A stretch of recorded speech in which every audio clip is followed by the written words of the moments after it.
आंतरराष्ट्रीय हायड्रो गांजा तस्करी टोळीचा पर्दाफाश झालेला आहे। नवी मुंबई पोलिसांनी या टोळीचा मुसक्या आवळलेल्या आहेत।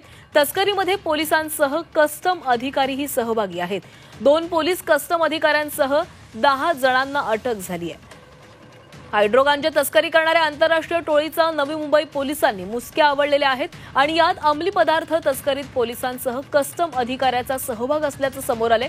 अंमली पदार्थ तस्करीत 2 पोलीस 1 कस्टम अधिकाऱ्यासह 10 आरोपींना अटक करण्यात आली आहे। एकूण 74 लाखांचा मुद्देमाल हस्तगत करण्यात आलाय।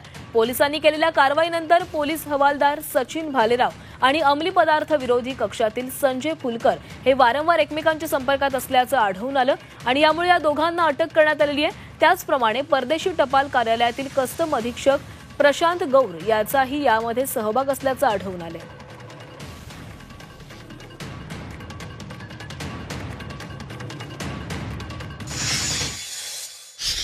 त्या 2 आरोपींकडनं काही मुद्देमाल नार्कोटिक्सचा मिळाल्यानंतर नेरूळ पोलीस स्टेशनला 201/2025 या सीआर खाली गुन्हा दाखल झाला, ज्याच्या तपासामध्ये नंतर इतरही काही आरोपी निष्पन्न झाले, ज्यांना पुढे जाऊन अटक करण्यात आली।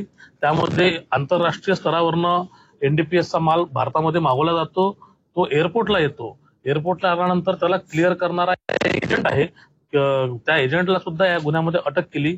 क्लिअरन्स करण्याकरता जे कस्टम अधिकारी त्याच्यामध्ये इन्व्हॉल्व होते, त्या कस्टम अधिकाऱ्याला सुद्धा याच्यामध्ये अटक केली।